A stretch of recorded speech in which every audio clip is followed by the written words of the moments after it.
Ladies and gentlemen, we are live with Covenant Pro Wrestling episode 17. I am James Randall alongside absolutely nobody because I am the only voice you get to hear tonight.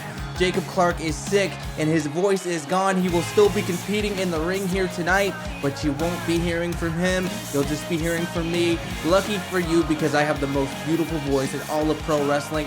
Here in Phoenix, Arizona, things are heating up because just moments from now, we are going to find out exactly who our new Covenant Pro Wrestling Uproar general manager is, and I have absolutely no idea, so we're going to find out together. This is absolutely insane. Mr. Montgomery, take it away.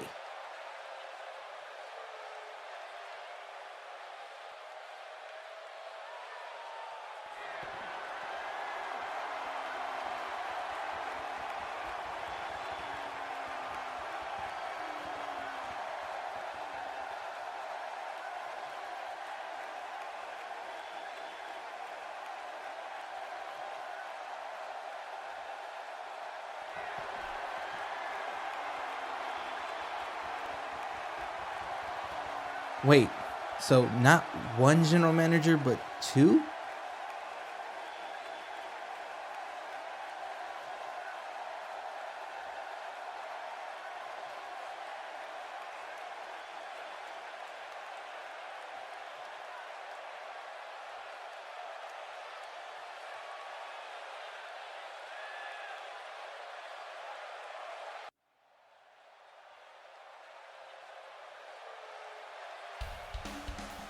What the? Ladies and gentlemen, that is the music of Alex Clark, the father of Jamie Clark, making his way out to the ring. Apparently our new Covenant Pro Wrestling Uproar general manager taking the throne of Will Sheridan, knocking him clear off of that throne, and now ushering us into a new era of CPW Uproar. And I have to imagine, I have to wager, if I was a betting man, you know, Alex Clark has everything to do with this.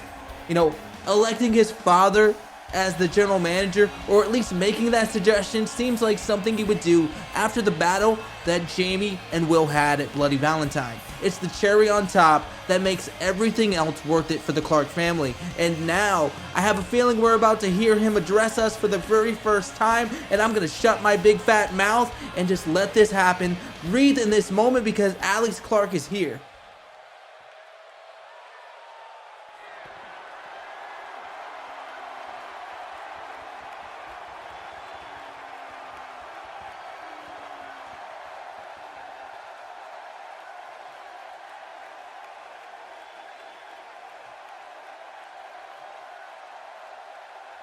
Let me just tweet this right now.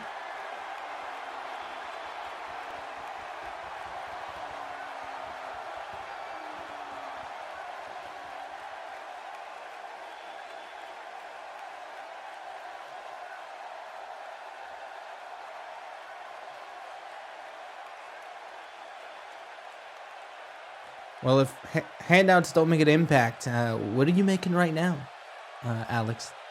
No offense. No offense.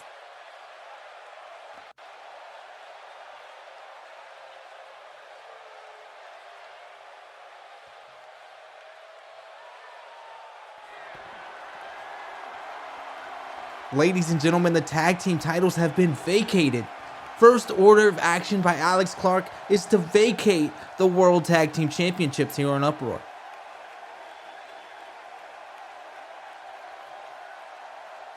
And you can blame Bruno Natoli for that.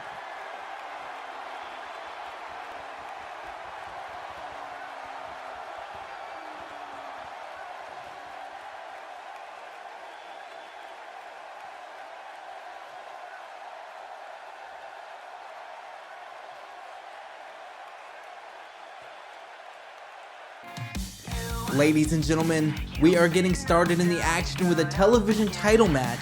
Jacob Clark, our new champion, following Bloody Valentine after he beat Lucas Button for the championship, is now going to go head-to-head with Aiden Flynn, the global icon, in this series of matches that is going to continue for as long as it can. Is for the CPW World Television Championship. Introducing first, making their way to the ring at at 113 kilograms, from Montreal, Quebec, Canada, Aiden Flynn. Aiden Flynn making his way out to the ring. I was mentioning before this series of matches that's going to continue. Jacob Clark has stated, he's promised that he's going to be a fighting champion. So each and every week he's going to put that championship on the line. And Aiden Flynn is lucky number one. He has an opportunity here to seize that championship just 2 weeks after Jacob won it at Bloody Valentine. And that could throw all of that out the window. Aiden says if he wins this match, he's not going to be a fighting champion. He's only going to defend it when the big bucks are paid. So that means pay-per-view. So if you want the championship to be defended on Uproar, each and every week you want Jacob Clark to win. But Aiden Flynn, one of our most impressive competitors on this roster, has a shoe-in to beat Jacob Clark because he's just that damn good.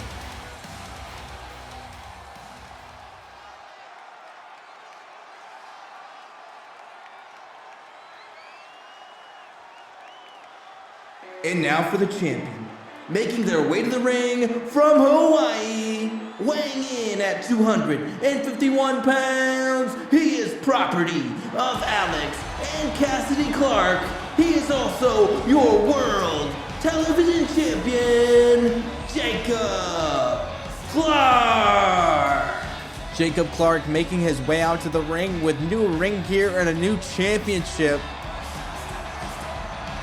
We've mentioned a lot over the last few weeks about the Clark dynasty, about the age of the Clarks here in Covenant Pro Wrestling, and it started at Bloody Valentine when both Jamie Clark and Jacob Clark took the championships for their own.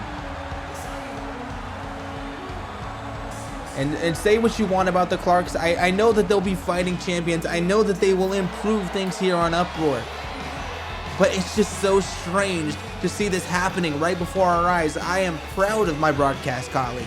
I am exceptionally proud of, what he has accomplished. But I mean this in the very best way. He is an absolute douche. So we never know when the motivations or anything like that's going to change. I just hope he sticks to his word.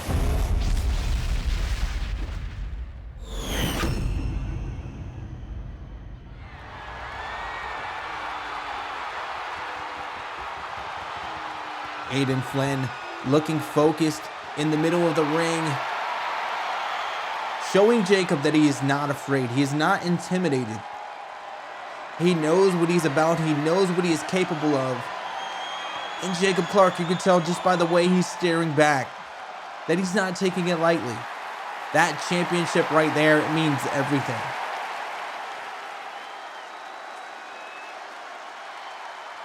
And as he hands it over to referee Leonard Seymour for potentially the first and last time, Aiden Flynn has an opportunity here to shock the world.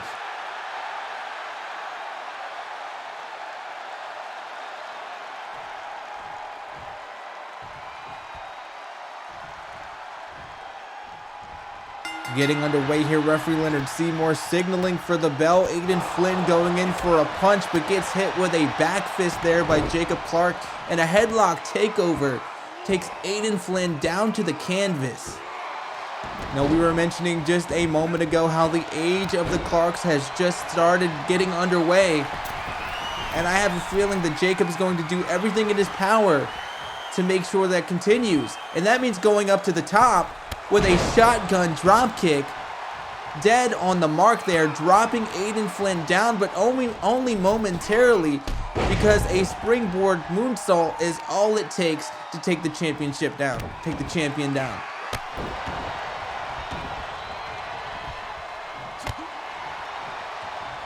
Jacob tossing Aiden Flynn outside onto the barely padded concrete. And referee Leonard Seymour begins the count. Aiden Flynn gaining his bearings there, but Jacob following him outside and making the most of the moment. Fireman's carry position, and Aiden Flynn is already fighting out. And this is one of the things I've warned you guys about Aiden Flynn. You know, he's a seasoned veteran. He's been all around the world. He is, in fact, a global icon, whether that is, you know, self-proclaimed or otherwise. Now, Aiden making the most of, you know, the rules here, breaking that count up when he feels like it, going back out to the outside. Jacob Clark having a hard time fighting him off, but just as I say that, a barrage of strikes, heavy-handed punches and kicks, and we're turned about again. Hip toss. Hip toss is all it took, and it seems like these two are just toying with each other, just playing with each other. A definite cat and mouse game here. A snap suplex in the middle of the ring, rolling over, floating over into a cover, but only a 1 count. Referee Leonard Seymour right in position. Elbows to the midsection, to the abdomen region, and now just chopping away at Aiden Flynn and wrapping that leg, wrapping that joint around the middle rope. Northern Lights suplex, elects not to go for a pin there, knows that there is more to be done in this matchup. And just slamming him down, a wrestling takedown there.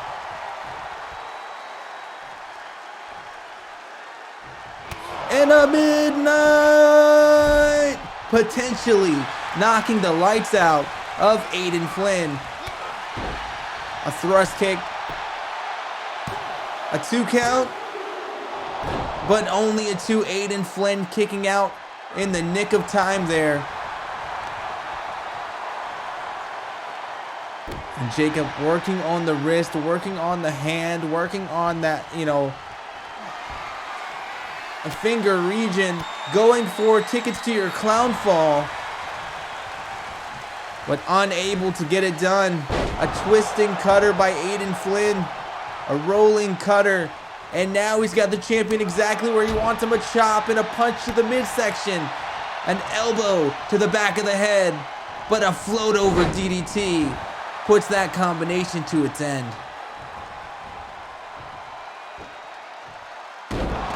And you won't find 2 more evenly matched competitors in all of CPW. Both of these men have spent their life trying to become the very best technical wrestlers that they could possibly be.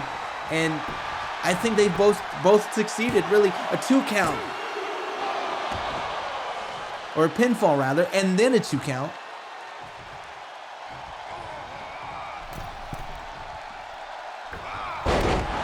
And a flying knee drop right in the middle of the ring. Aiden Flynn in trouble. Able to, you know, get that kick on the mark, in position. But a dragon screw sets it all back to square one with Jacob Clark in control. A kick to the back. And there is no love lost between these two. I know they're typically 2 of the more egotistical competitors that we have, and when those egos start warring against one another, I've taken to your clown fall maybe in the works, but Aiden Flynn has it scouted yet again. And a huge throw there by Jacob Clark. And a midnight pinfall here. Having fun at this point. 2, 3, and that is all it's going to be here tonight for this matchup. Still your world television champion, Jacob Clark. I'll tell you one thing, I'm not a seasoned professional wrestler. I don't compete in the ring, but I will tell you one time in the backstage area, Jacob Clark did in fact hit me with a midnight, and I forgot what time it was. But now, Jacob looks to continue his reign as CPW television champion. And it's looking good for him. He's looking confident. He's looking prepared to take on any challenge.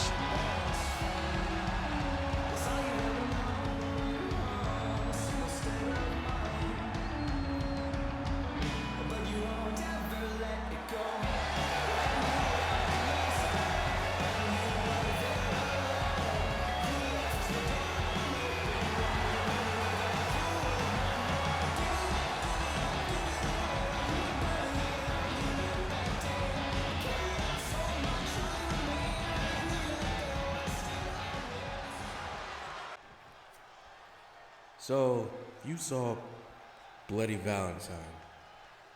You know 2 things. 1, I had a shot to beat Jay Scott to get a world title shot. Bars. I failed. 2, I'm apparently not a very popular person around here, and it dawned on me how unpopular I am, with the vast majority of people cheering for Jay, even though we all agree Jay is a pompous asshole, and I thought me beating the living hell out of him would do everybody a favor. But apparently not. And there are apparently people around here that don't want me here. People like Jamie Clark, hell, Jacob Clark, the whole damn family, even. Hell, even Bruno, that little pisshead, doesn't even like me. So what? Look me in my eye. Does it look like I care? Really look, does it look like I care? You want me here, you want me gone? Well, it's like that old man from Hole said, that's just too damn bad. Cause I ain't going nowhere. So I want the CPW World Heavyweight Championship, and speaking of that, there's a certain match that was recently announced for Golden Opportunity, a multi-man ladder match where the winner gets a title shot of their choosing. And you're looking at the first participant declaring themselves for the match. So whether you love me or you hate me, it does not matter, because you'll all be doing the same damn thing, and that is watching me become World Heavyweight Champion. Strong words from Johnny D, vowing to gain that championship, gain that opportunity, golden opportunity, and reach for that briefcase. But now we're heading into the action. Lauren Osborne, the Welsh Firecracker, taking on the unstoppable Liza Horror in one-on-one action.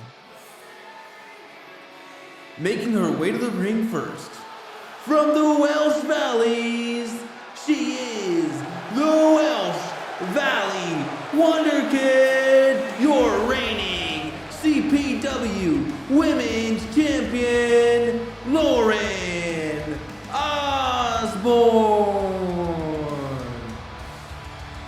After a brutal match, a brutal feud with the Queen of Screams, Marilyn Myers, Lauren Osborne, as we see her now, is our Covenant Pro Wrestling Women's Champion, and she's going to be a great champion. I can already tell. You know, she's holding on to that championship for dear life. She doesn't want to let it go. She's relishing in this moment, in this opportunity, and she's trying to make everyone proud. No longer is she the shy, Welsh woman that would trip on the bottom rope. No longer is she afraid to rise up to a challenge. She has attained the highest pinnacle here in the women's division of Covenant Pro Wrestling, and perhaps the world of professional wrestling. This is a new Lauren Osborne, and with that smile on her face, she says she will always smile. And with a belt, it makes it so much easier.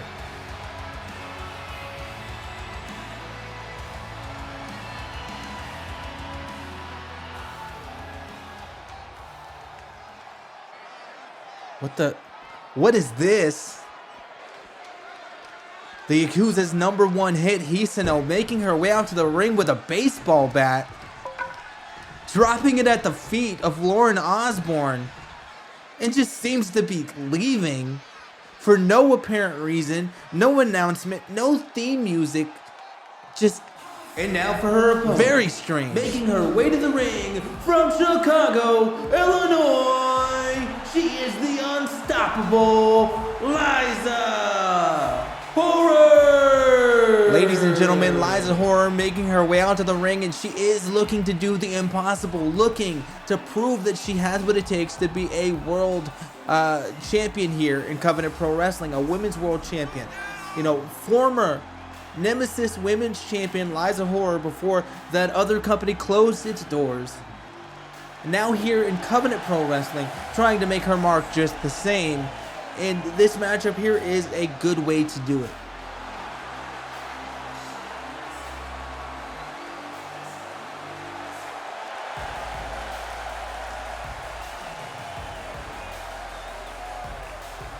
Liza Horror and the whole Horror family is indeed unstoppable. So it, remains to be seen if Lauren Osborne, our champion, has what it takes to defeat her here tonight.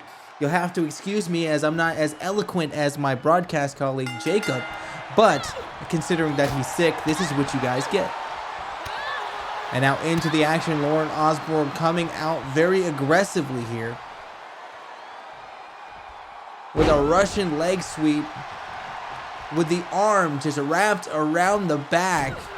That's the way to take out that extremity very quickly. Lauren Osborne going up to the top with an elbow drop right out of the gate. A pinfall here. A 2 count within seconds of this match starting. Lauren Osborne coming out very strong, looking very strong here, as Liza Horror seems to be just out on her feet. She can't get any momentum going here. And just as I say that, she wrenches at the arm, and Lauren does the same thing. Turnabout is fair play in Covenant Pro Wrestling. And now Liza with that combination and that knee strike to the face, working away with these combinations yet again. And a boot to the face now as well. Seems to be gaining some momentum, stepping on those carpals and metacarpals and all of those delicate fingy extremities. With a knee strike of Lauren Osborne's, taking her out of the match, onto the canvas, and probably out on her feet.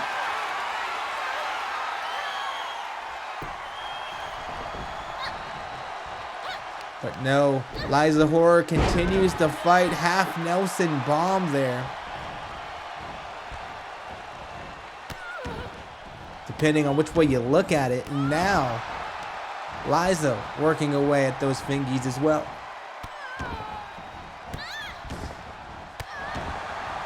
And guys, if you notice I'm a little more relaxed than usual, it's because I'm having an okay day. I'm having a good time. I wasn't fired 2 weeks ago like I thought I would be. So I'm still here. I'm still getting paid. Alex Clark is still clearing the checks on behalf of Will Sheridan.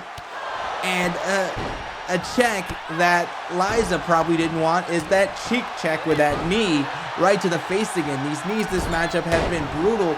And a moonsault there. Liza Horror's got her leg hooked, but it just wasn't meant to be. It wasn't good enough. The senton attempt. Lauren got the knees up. And now we're electing to throw Liza on the apron. But Liza knows what's at stake. The barely padded concrete is not where you want to be. A rolling shotgun dropkick brings the action back into the ring. And Lauren Osborne may have bit off more than she could chew here tonight.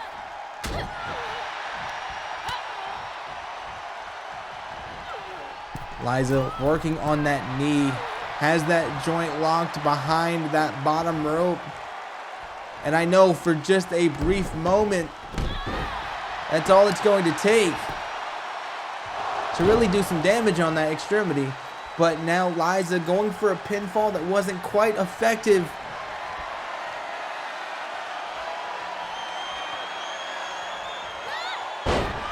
She went for the horror from above, but unable to do it.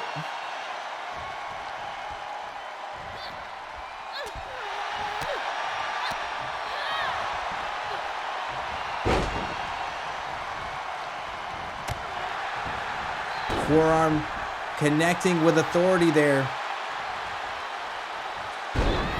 And a reverse DDT sends the champion down to the canvas. Now, if you're Liza Horror, if you're a former Nemesis Women's Champion, if you're competing with the Uproar Women's Champion, the CPW Women's Champion, you've got to put out all the stops. You've got to make sure that you do everything that you can. A double foot stomp from the top rope. You got to make sure that you do everything that you can, that you risk everything that you have in order to put her out. As the Northern Lights suplex connects there, because this is the only opportunity that you're going to have to prove yourself. A leg is hooked, but only a 2 count. Lauren Osborne on the cusp of being down for 3 seconds. 3 seconds is all you need. And Liza maybe looking for this blood moon here.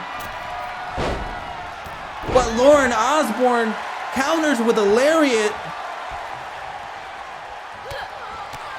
And Liza still trying, still fighting, still clawing for some sort of momentum here.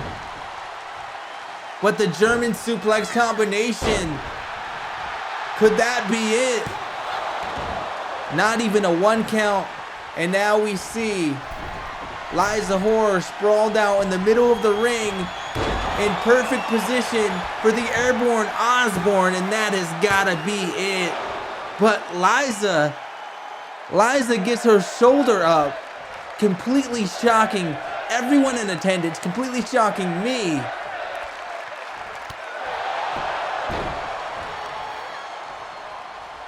And now Lauren continues to connect with this barrage of knees. And now more to the clavicle and shoulder region. Just knees and bunches all over the place, punctuating it with a devastating neck breaker. And these two women, from what I know, there is some form of respect. There is no ill will here. This is a friendly contest. And if this is what it looks like when it's friendly, you don't want to know what it looks like when they're not being so kind to each other. Northern Lights suplex there. Didn't go for a pin. She saw that she was, firmly in those ropes for a moment. But now she's going for the horror from above. And yet again, misses the mark. Yet again, unable to connect with one of her most devastating moves. Liza Horror has had bad luck here tonight. And now, that full Nelson bomb again. I called it a half Nelson before, and I guess depending on how smooth the transition is, it could be either one. But it was this time a full Nelson. And if it was last time, I stand corrected. But now, on the shoulders of Liza Horror, Lauren Osborne connecting with the top rope. That turnbuckle barely padded. Does not feel pleasant when you get hit in the face with that.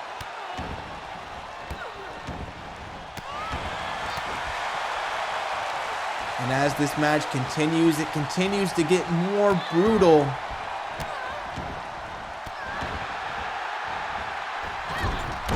And a moonsault connects. Liza Horror has the pin. This could be it. But only a 2.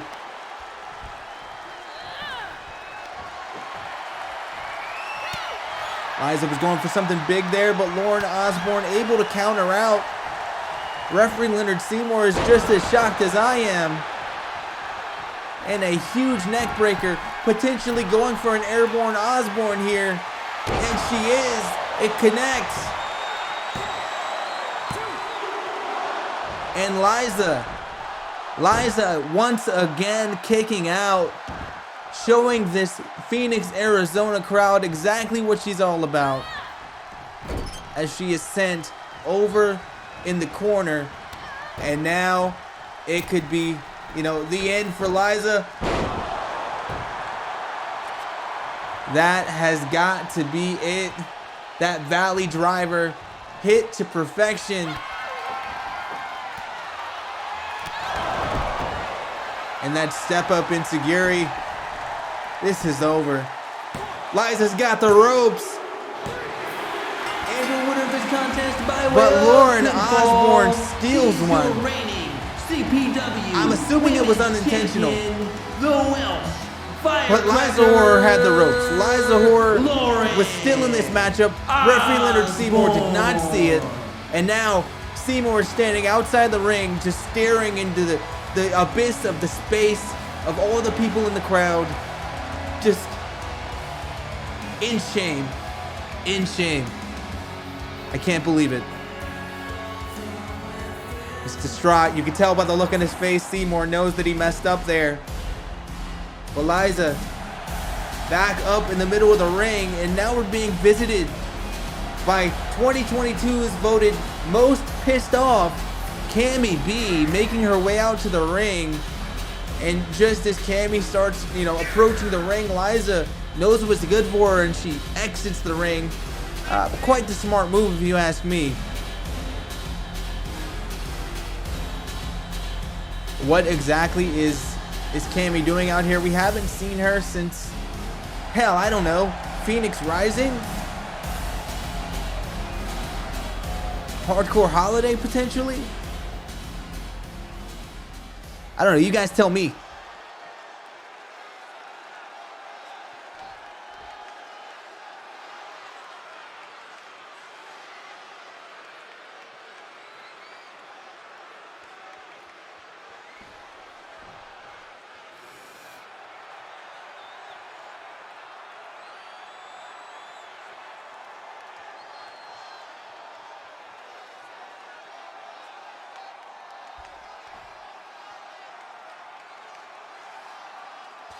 Time to hang it up.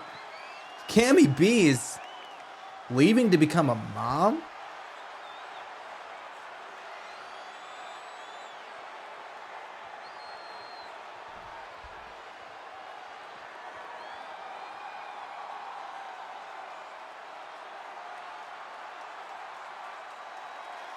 And endorsing Liza Horror as the one she wants to pass the torch to. Both former champions with a sign of respect towards each other. But wait a minute. Was it all a ruse? Cammy B with a blackout suplex. Liza Horror had no idea what was coming. A rolling elbow strike and a punch on the way down.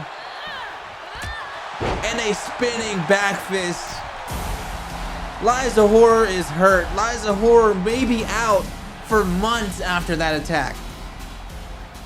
I have no idea what motivated that, but Cammy B is apparently here to stay, the deceiver. But now we're moving on in the action. Dragon Kid, the Fire Spirit, along with Pinkish, they're taking on Shane Roberts and Leo Carter. Shane Roberts is a new debut here on Covenant Pro Wrestling. Ladies and gentlemen, We've the following seen tag team LC contest before. is scheduled for one fall with a 20-minute time limit. Introducing first, making their way to the ring from Guadalajara, Jalisco, Mexico, weighing in at 160 pounds, he is the Dragon Hero, Dragon Kid. Dragon Kid making his first approach to the ring without those tag team championships. He, of course, did lose them at Bloody Valentine, and I use that term lost very loosely. Because if you'll remember, there were extenuating circumstances in that match that made it quite illegitimate. There were ropes that were grabbed, there were things that referee Leonard Seymour didn't see, and Dragon Kid, in my mind, didn't legitimately lose those tag team championships, and now, of course, they've been vacated because of the actions of Bruno Natoli. So, to go from working with Morgan Sharp to have a well-oiled machine, so to speak, in the tag team division alongside his partner, to working with someone he's never worked with before, it's going to be very difficult and possibly an uphill battle for Dragon Kid here tonight.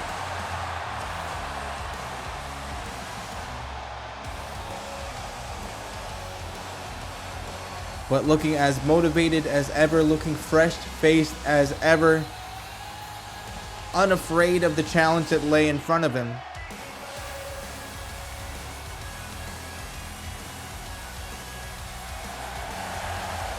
And it's like we've seen this man mature overnight. We've seen him grow from a little sprout into a full-fledged man. and it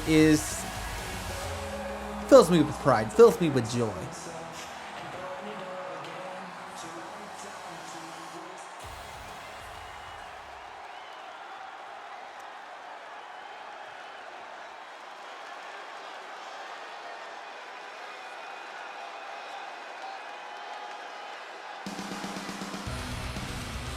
And his partner, making his way to the ring, hailing from the tower, weighing in at 213 pounds, he is the Ace Coyote Pinkish. Pinkish making his way to the ring.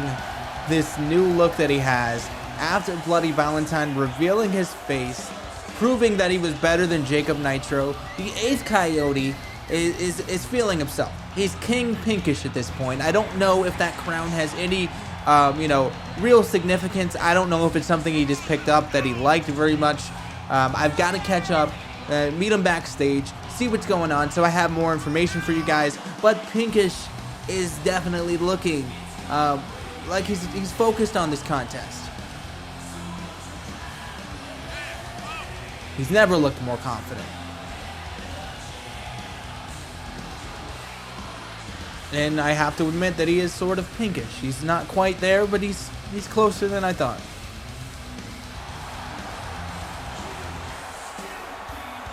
I think the more appropriate name would be purplish, but maybe that was a copyright issue. I'm not sure.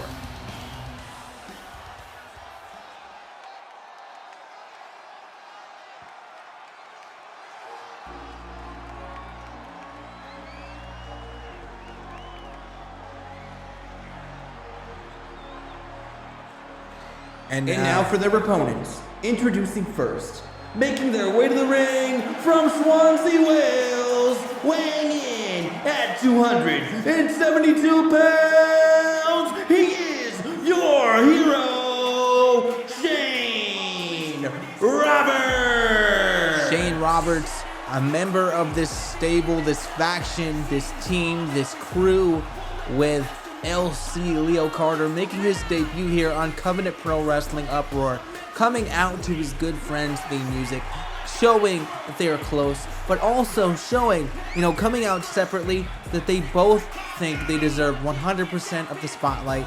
They're down to share. They're down to share in the spoils of what they do, but they want the spotlight when they're coming out to the ring to be totally on them, which is understandable. And if you find someone that's like-minded and is cool with that, I think you have a well-oiled team there, a well-oiled machine that is going to be quite successful. Now, I don't know much about Shane Roberts. He claims to be my hero. I think that might be a little bit of an overestimation on his part, but I still see good things in him.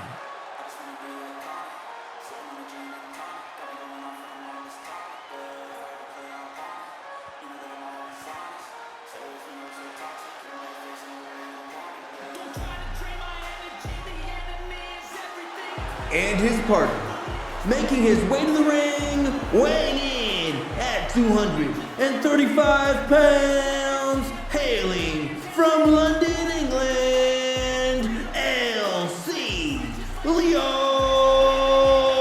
Carter. LC making his way to the ring, and we know him from the Origins Open Challenge, showcase that we had a few weeks ago, where he got humbled by the man he is going to be across from the ring with tonight, DK. DK put him in his place, and we thought he was gone for good, but here he is, back with reinforcements, bringing Shane Roberts here to Uproar, trying to prove that together they can be successful.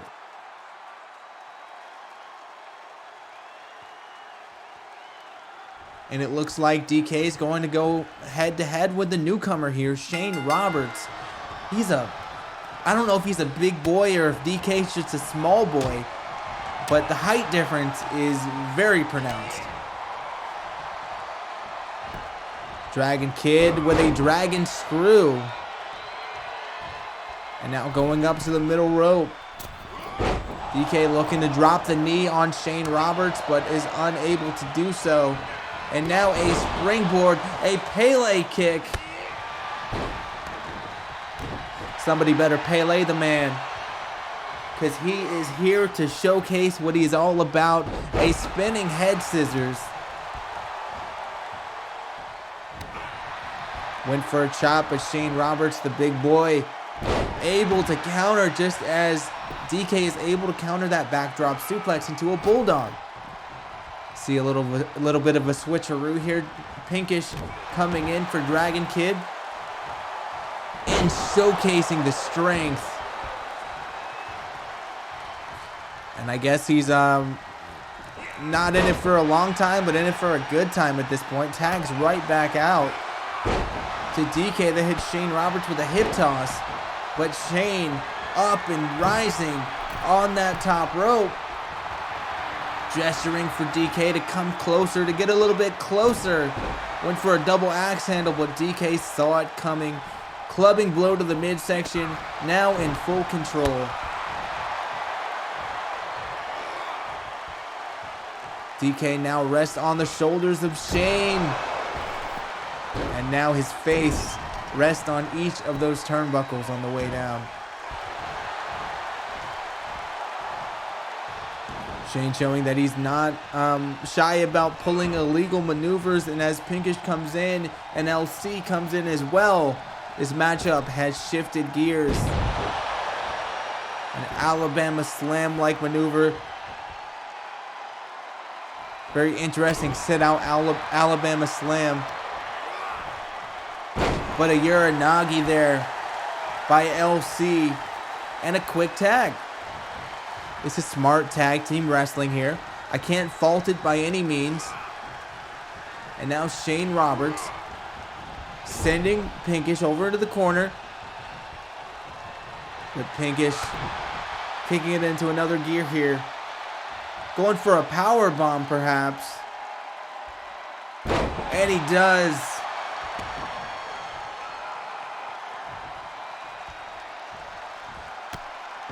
Pinkish with a stomp.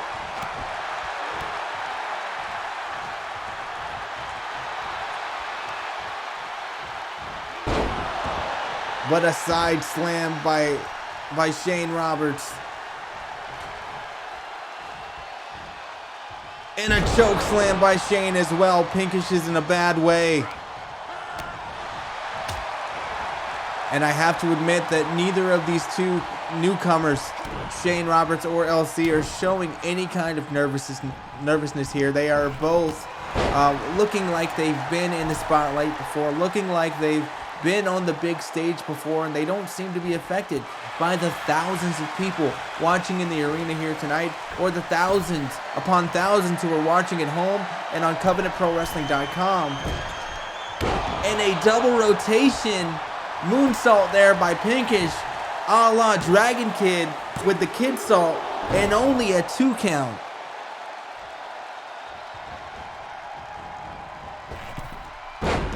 And a springboard Phoenix Splash, dead center in the middle of the ring, but Shane Roberts getting up immediately, eating that spine buster, that one-armed modified spine buster by Pinkish.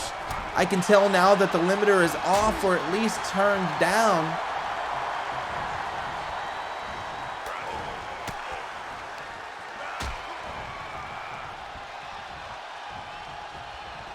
Now Pinkish trying to bring Shane Roberts into the corner, but it's not working. Shane with an elbow to the midsection and a huge lariat.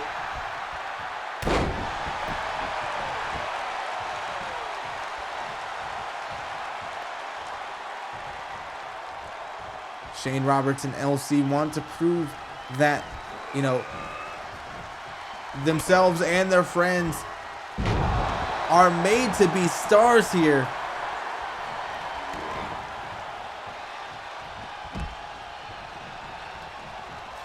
And Dragon Kid showing off his strength. That's very deceiving for his size. In a 2 count, almost a 3. Referee Leonard Seymour says no. You're gonna have to do a little bit more than that, DK.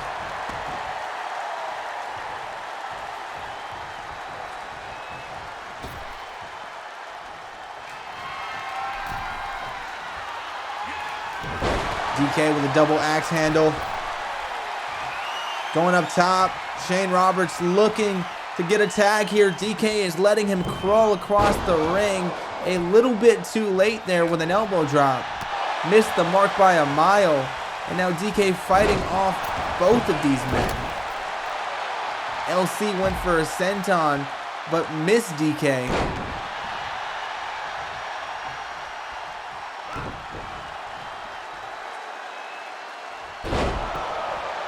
Now DK continuing to work on LC. But the height on that double stomp there, that vertical leap, absolutely insane. And now we see DK's face ricocheting, just colliding with that canvas. LC went for the LC cutter with the dragon. The dragon, he hit it. DK, the Bahamut Espiritu, aka the Bahamut Espresso shot, or whatever you want to call it, right on the mark.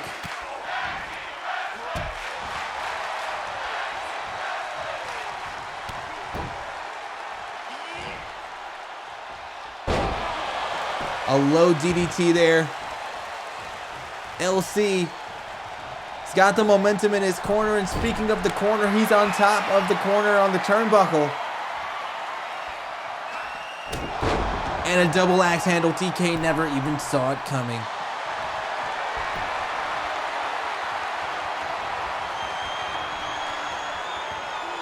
Got this submission hold locked in. I think this might be it here.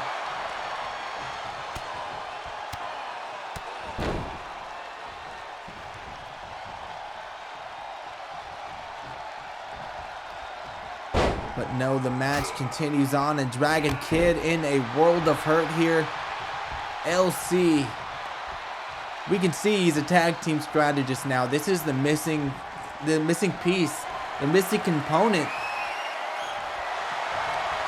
And now the Hero's Chancery.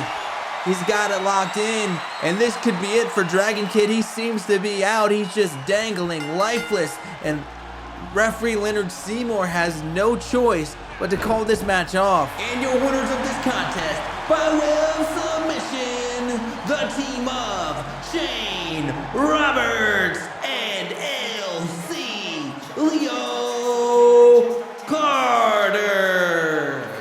Shane Roberts and Leo Carter making their mark on Uproar, defeating a former tag team champion and also defeating one of the best competitors that we have on this roster in Pinkish. This is definitely a team to look out for.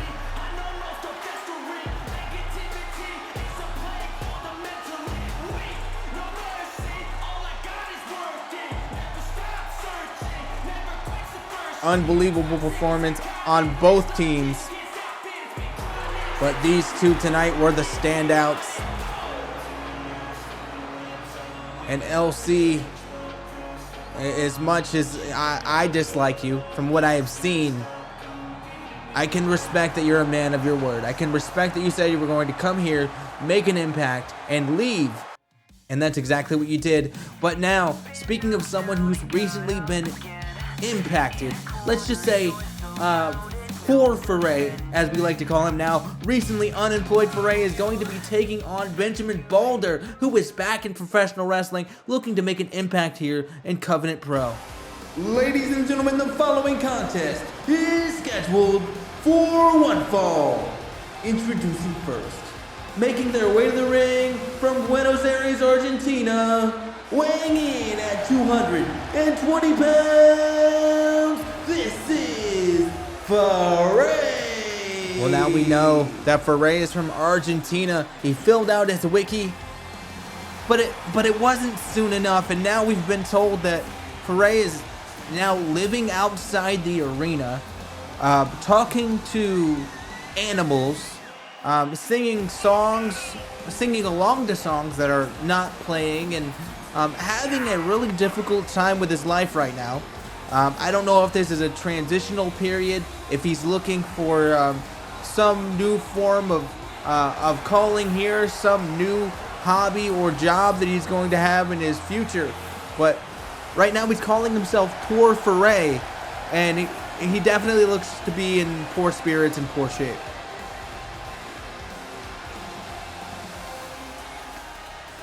Crazy the things you have to say in professional wrestling. Absolutely crazy. And his opponent, Wait a his way minute. to the ring, weighing in at 240 pounds from Norway, this is Benjamin Balder. Ladies and gentlemen, I've been told that since Foray has lost his job, he can no longer afford exclusive rights to his theme song. So now he has to share it with Benjamin Balder. That's absolutely insane. Foray has lost everything, then Benjamin Balder making his impact here in a way that nobody expected. Looking like a true rock star here already in Covenant Pro Wrestling.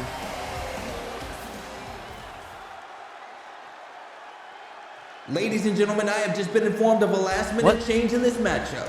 Introducing the final competitor in this matchup, from Dayton, Ohio. Oh no. Weighing in at 275 This is not good news for anybody He is the in this match. Abomination, Thumbtack Jack Harnage.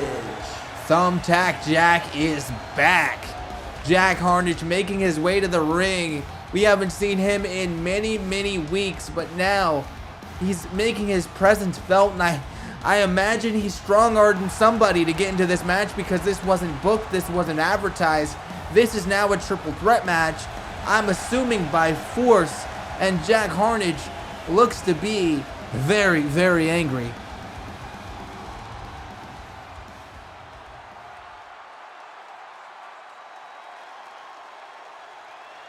As we see poor Foray coming out of his poor corner, Benjamin Balder looking to start it off with a bang, and Jack Harnage just scary as always. Hip toss to start us off, and Jack Harnage looking crazed in the corner there. Dragon screw by Foray, and now taking down the big man, Jack Harnage, and also inflicting some damage on Benjamin Balder.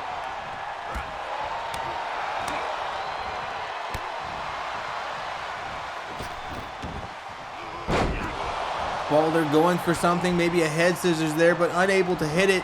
But now he hits Foray with a Poison Rana, of reverse Hurricane Rana. And the third man here, Jack Harnage, taking advantage of the fact that Balder is willing to do all of the work, and all he has to do is stand in the corner, pick his spots, and take out the other competitor as quickly as he can. When you have another competitor in the match, it makes it that easy sometimes. But now could two competitors be on the outside? Potentially three. All three of them on the outside on the barely padded concrete at this point, as Jack Harnage is just tearing away at the Turkish announce table, ripping that fascia off the top, ripping that logo off the top, potentially going to use that table later in this match for something very, very nefarious. But as Jack Harnage is thrown into the barricade, Foray takes it to Benjamin Balder, a lariat to the back of the head, and referee Leonard Seymour is looking for any opportunity to count a pinfall or a submission, and a springboard moonsault will get you halfway there, but it's not going to be enough to take out Foray.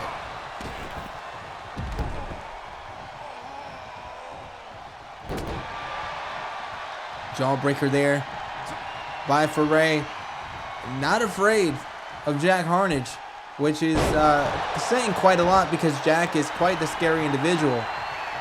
Benjamin Balder on the outside of the ring nearly broke his own damn leg, taunting his opponent here. But I guess when you're feeling good, when you're in the moment, it doesn't really matter. And there, finally, the head scissors that Balder has been looking for all match long, as he goes up to the middle rope, taunts Jack Harnage. But here we are, the proverbial third man in this matchup, making it difficult to contest this like a regular matchup, because it's not. It's not one-on-one. It's a completely different animal. Ferrey hitting Boulder with a knee. Jack Harnage, you know, taking a rest here, has had a little bit of damage done to him. And as Boulder fights out of that maneuver there with a springboard shooting star press attempt, missed, not on the mark. Ferrey is now in full control. And a God-style pile driver could be all she wrote for Benjamin Boulder here. But Jack Harnage breaking up the pinfall.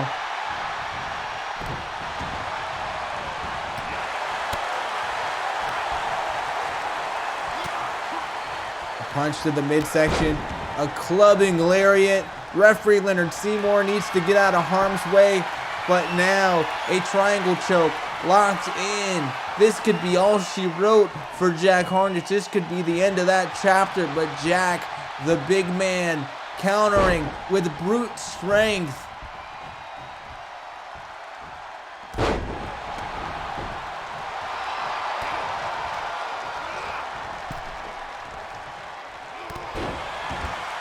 And now Boulder, only man remaining in the ring, decides to stop focusing on Ferrey, start focusing on the much more dangerous, in my opinion, Jack Harnage. But Jack Harnage with a springboard forearm.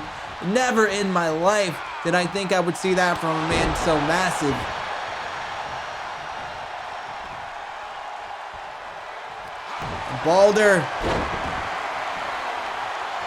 Boulder with a dragon sleeper. Could this be it? But Ferrey barely able to break it up.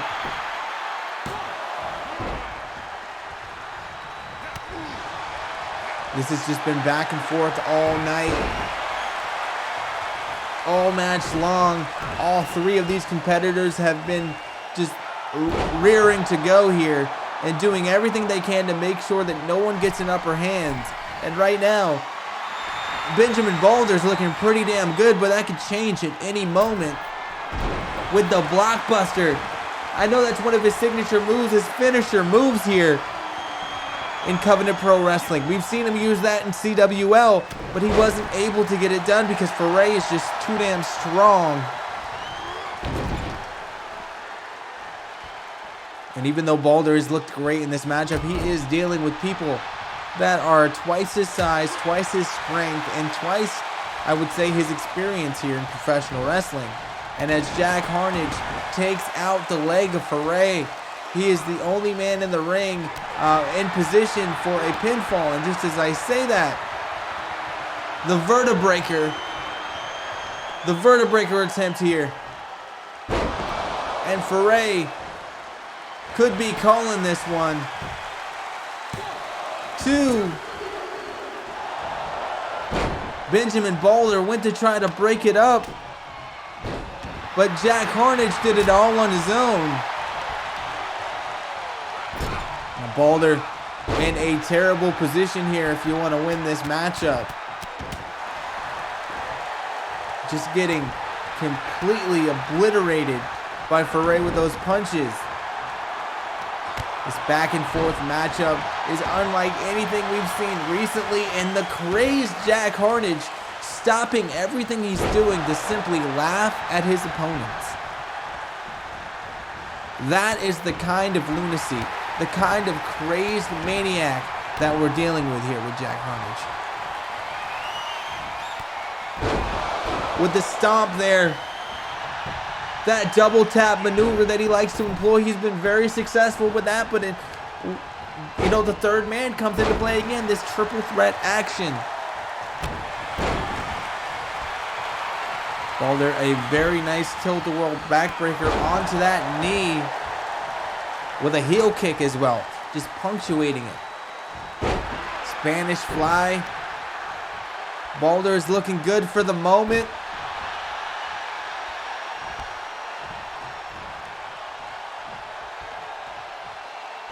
Could we be seeing the beginning of the end here? But no, Jack Harnage senses exactly what I was sensing and is doing whatever he can to fight out of it. The sling blade there.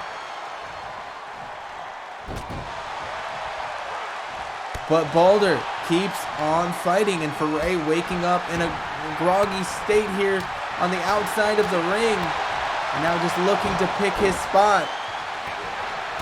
But took a little bit too much time. Showboated just a little bit too much. Because now Thumbtack Jack is on the prowl. The hunting pile driver hit with effectiveness. 1, 2. But only a 2.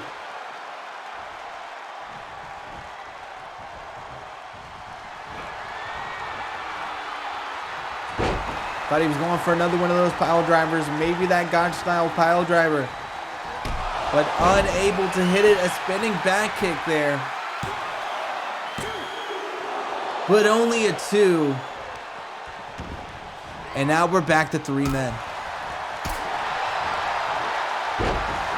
Balder showboating just a little bit. Talking to his opponents just a little bit. Saying that I was down for a moment, but I'm not out. I'm still in this. I'm still ready to go. Hits a neck breaker. Foray is out. And Jack, could this be it? And a 3 count. Triple threat match by way of pinfall. Picking your spots, taking advantage, doing whatever you can to win. Tonight, Benjamin Balder was all about it. Getting his first win here in Covenant Pro Wrestling in his return to professional wrestling. You love to see it. Absolutely love to see it.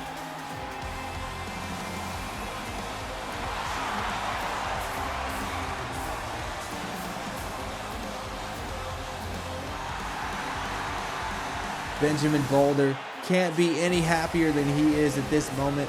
Referee Leonard Seymour was actually doing his job in that one. Still staring off into space about his faux pas earlier, but now we're going to hear from Foray, apparently.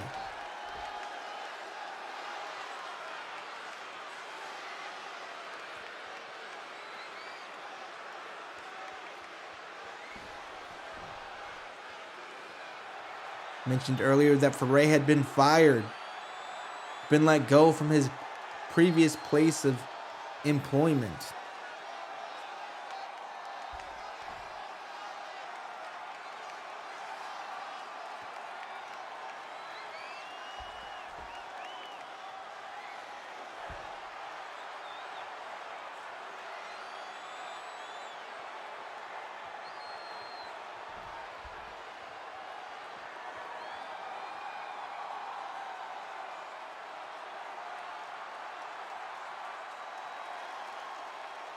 Fill out those damn wikis, kids.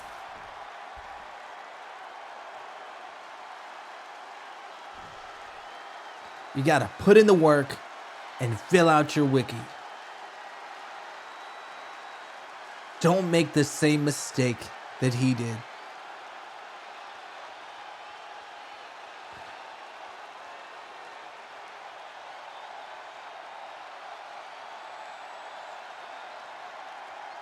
You can make your dreams come true as long as you fill it out.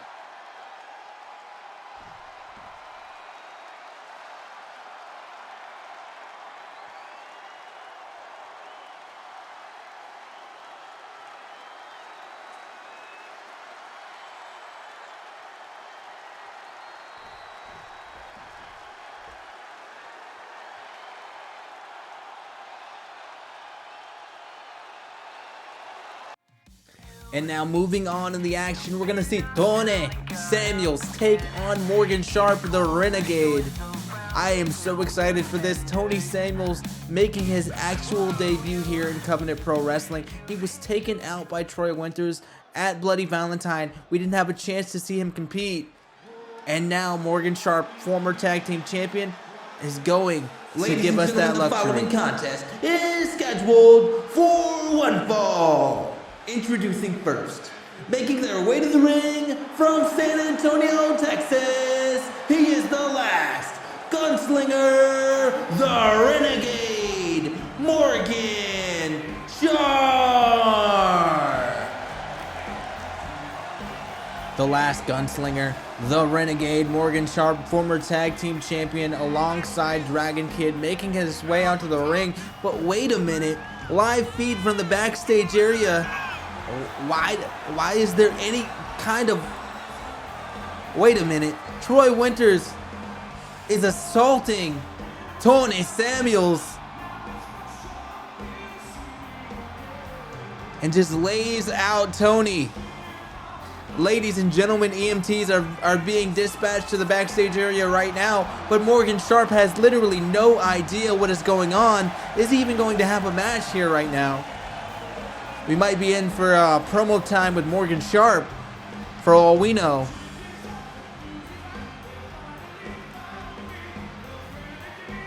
And I know Morgan Sharp had nothing to do with this. It's not something that he would stand for.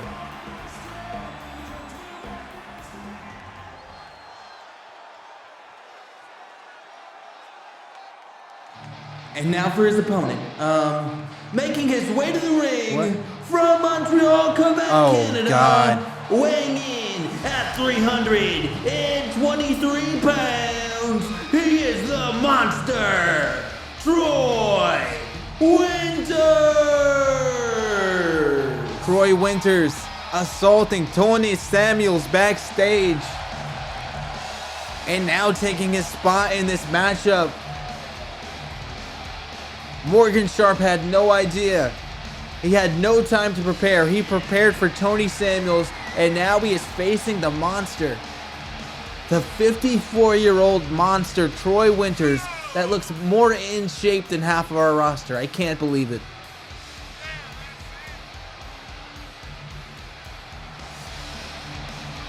And I'll be clear with you guys.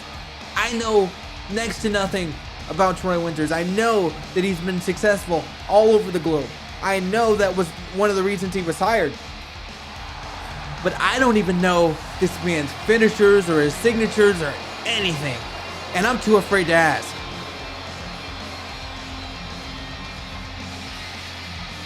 So Troy, if you watch this match back to critique yourself or whatever you do, don't get mad if I don't know your stuff, because I can't bring myself to ask.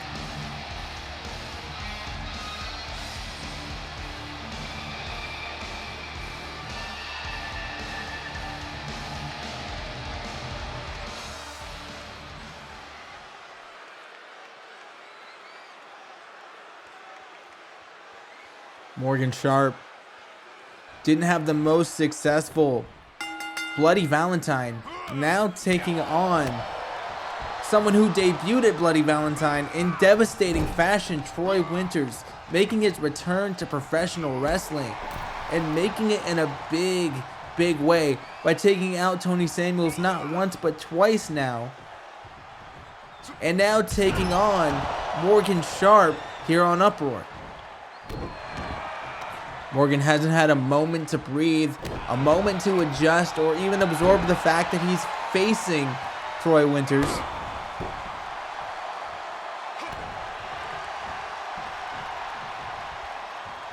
And that's not something I'm going to envy. But Morgan Sharp doing his best, countering out of whatever maneuver that was going to be with a face buster. Now a neck breaker here.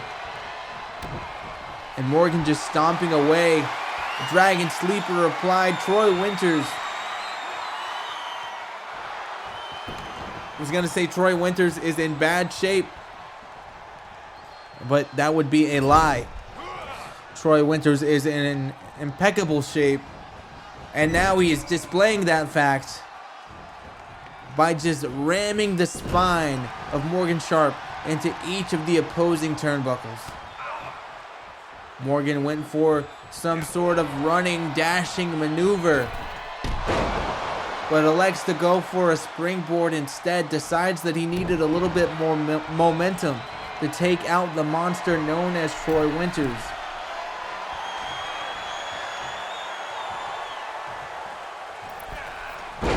Neck breaker off the top rope, using that extra momentum yet again, just to try to do his best and knock this man out.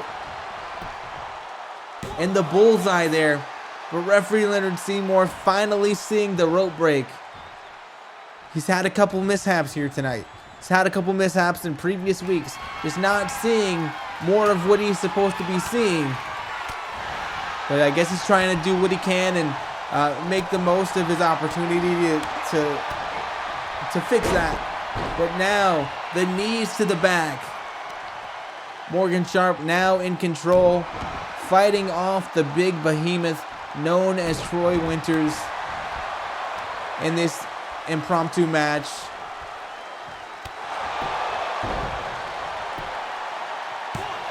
Two, but only a two. Troy Winters manages to power out, and when I say power out, I mean power out. This man is nothing but power.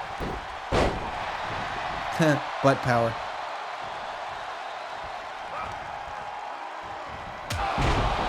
A huge lariat, knocking Morgan Sharp out, knocking him down on the canvas, taking him down a peg perhaps, but only a two. The last gunslinger, the renegade, rages on Uproar with a hip toss. One of the most powerful hip tosses I have ever seen. That was effortless, that was smooth, that was butter. But now, another rising knee by Morgan Sharp, who is known to employ those in bunches. Driving another knee and potentially a bulldog. No, the strength of Troy Winters makes it impossible. And a huge elevated spine buster by Troy Winters as he places the boot on the chest, and Morgan Sharp narrowly escaping. Narrowly and barely escaping that pinfall.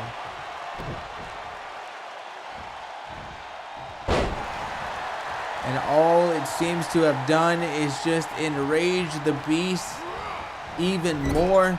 The level of carnage in which we are seeing at this moment is increasing. It's becoming a very precarious situation for Morgan Sharp, hence the reason why he is pulling out all the stops right now, reapplying that Dragon Sleeper. Could this be it? Could that be enough to take out the monster known as Troy Winters? It is not. Troy able to counter out, able to muscle out of that. But now thrown onto the barely padded concrete. Morgan Sharp, I guess, feeling like he needs to take the advantage here. Make the most of the opportunity. The face colliding with the barely padded concrete. Morgan Sharp is gaining some momentum here, tossing Troy over into the barricade. The fans getting the full show here tonight. And now Morgan feeling himself and pointing at his foe on the outside as referee Leonard Seymour counts to 4 and continues. But Morgan, just as I say that, Morgan Sharp, breaking that count, decides to go outside with a combination.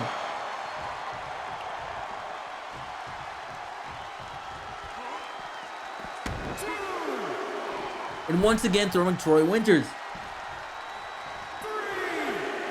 We started this matchup where everything that Morgan tried to hit, Troy countered. And now, Morgan is just in a position where he's, giving Troy as much as Troy can take, if not more.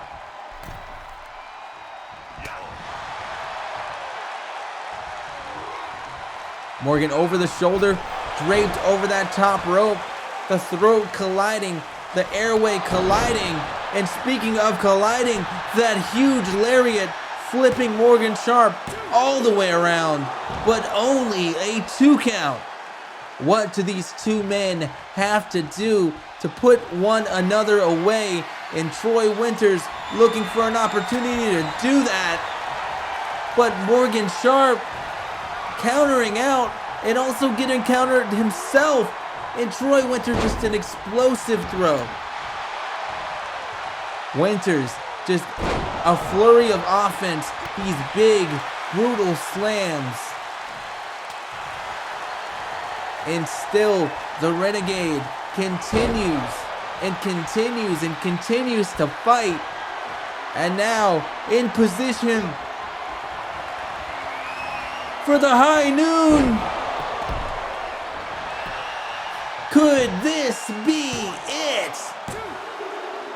And only a 2.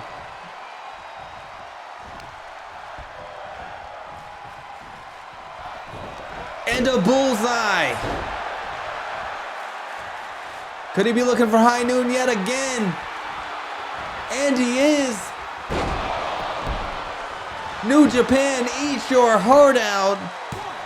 2, 3. Ladies and gentlemen, the winner of this contest, by way of pinfall, the last gunslinger, Morgan Sharp. Morgan Sharp, the Renegade, the last gunslinger, the last man standing in this matchup, making his presence known in Covenant Pro Wrestling, showing us that he is one of the most adaptable here in professional wrestling in general, taking on Troy Winters, the behemoth, the monster, someone that he wasn't even supposed to be in the ring with, just on a whim. Showing how dominant he can be just proves that he is still supposed to be tag team champion. But speaking of champions, we're talking about a man who is no longer our champion, Will Sheridan. We're going to see him in action next, but against who? You know, we thought Will Sheridan would be gone after losing at Bloody Valentine, but apparently that is not the case.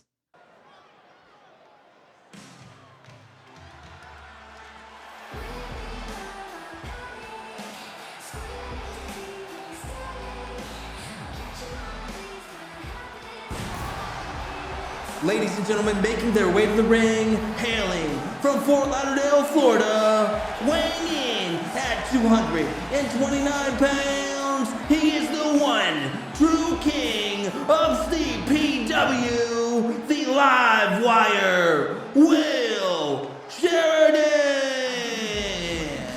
Will Sheridan making his way to the ring. A very different look, a very different demeanor than we're used to seeing.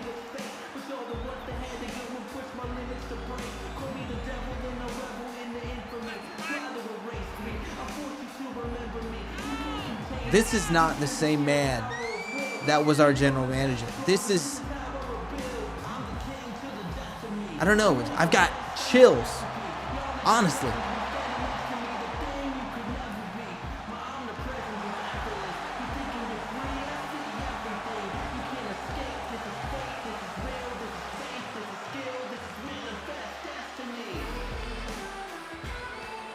Will Sheridan coming out as a completely new person. Ladies and gentlemen, a lot has changed in the world of Covenant Pro Wrestling over the past few weeks.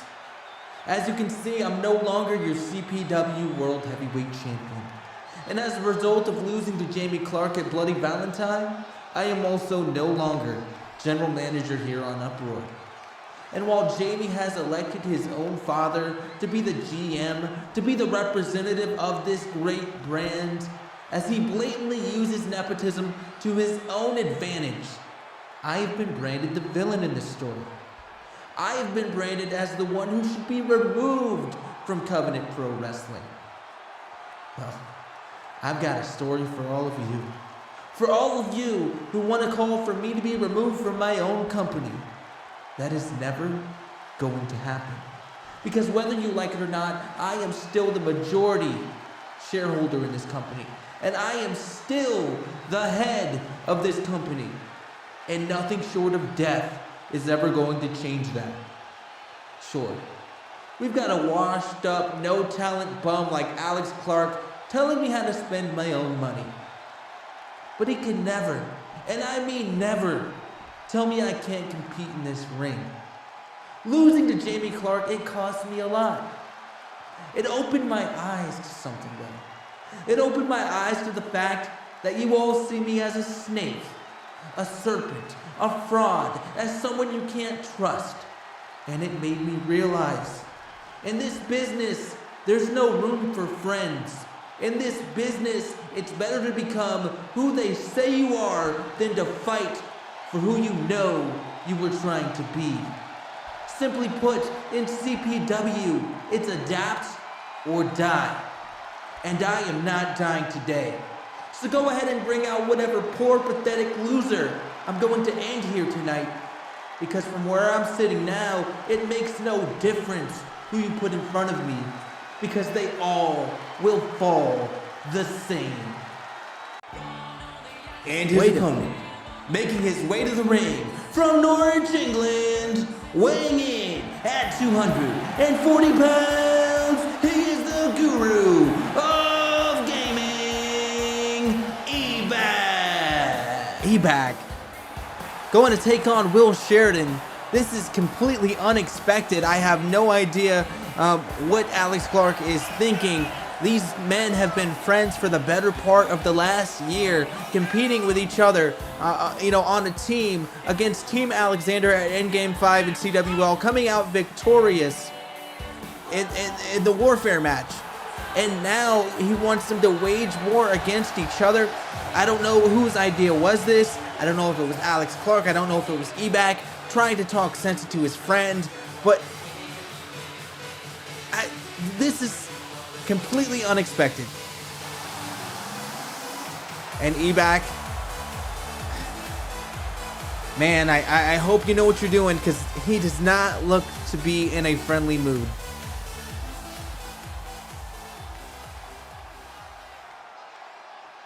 Will Sheridan, the only guy that I know to be fired as GM and still main event an event.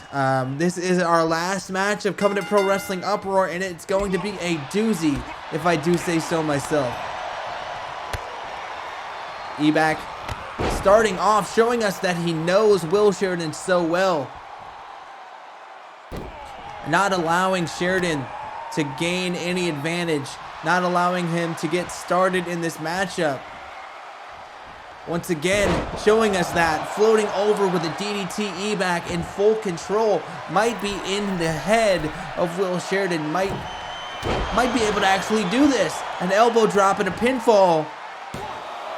2, but only a 2. Eback continuing the barrage of punishment on Will Sheridan. Is this just a simple matchup for Eback? Does this mean more? Is there some hidden meaning behind Eback taking this matchup? And as he takes Sheridan, our former CPW World's Heavyweight Champion, our longest reigning champion, our damn near, our only champion aside from Jamie Clark, who gained the title at Bloody Valentine. I believe 118 days or something like that. And now is in control. A nice back suplex there, dropping Eback on the back of the neck in the shoulder region, and now continues to work on that arm. And working on that arm and that hand, and just arms in general. That is insult to injury for Eback, because without arms you can't game. And Will knows that. Will knows that aside from professional wrestling, gaming and having a good time with Dower Ranger and all of his gamer friends is the one thing that Eback really loves in this world. What a neck breaker. Will Sheridan now in full control. Said just a moment ago that people thought he was a serpent. People thought he was a snake, and now he's going to become the snake, and we see this in this change. But the game over there, and Eback doesn't seem to be done. Fisherman suplex attempt into a Northern Lights by Will Sheridan.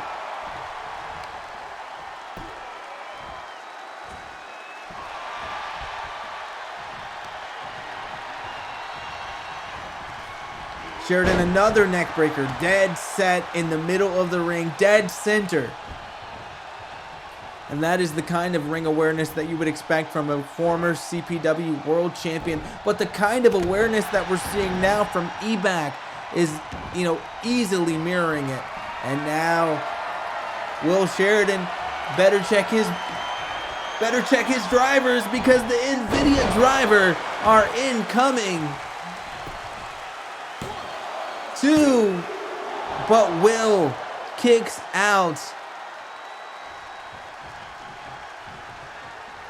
Will Sheridan, he's told us through that promo just a few minutes ago, through what he said on CovenantProWrestling.com in interviews, that he is a new man, that he is a different beast, a different animal, so to speak.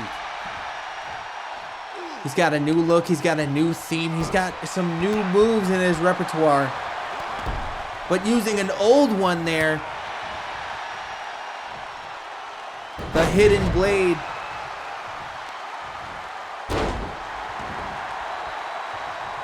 Unable to connect, and now Eback in full control yet again. What we say these two are friends, and we say it for a reason. And this just back and forth continues. The buffer overflow connected by Will Sheridan. And Will Sheridan with the crown of thorns. This could be it, ladies and gentlemen. 2, but a rope break. We talk about ring awareness. We talk about being a veteran and knowing exactly where you are in the ring and how to get out of these pinfalls. And nobody does it better than Eback. He is quite literally an expert at knowing, situational awareness and knowing exactly where he is. Right now, where he is in a bad way because Will Sheridan is continuing to fight. And now Eback giving everything that he has with a huge flying lariat, sending Will Sheridan into the corner, but Sheridan once again countering. His familiarity with his opponent definitely coming into play here as he drops Eback on that top rope, giving himself just a little bit of breathing room, and then, now hitting Eback with a huge barrage of moves. First a tilt-a-whirl backbreaker, then a neck breaker, and now Sheridan looking for something big here again. And the crown of thorns hits with devastating fashion. And ladies and gentlemen, this could be it. 2 and a 3. Ladies and gentlemen, your winner of this matchup by way of pinfall, the one true king, Will Sheridan. Will Sheridan calling himself the one true king, dispensing the crown of thorns upon his opponent here tonight, taking Eback out in a big, bad way. Eback is definitely going to feel that one in the morning.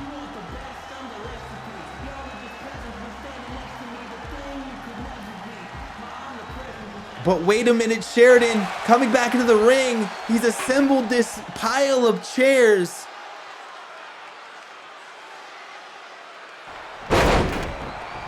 And he did that to baby Jamie onto Eback. Could that be a sign? But wait a minute, he's continuing the crown of thorns onto the chairs. Eback has been broken in half. He's bloodied.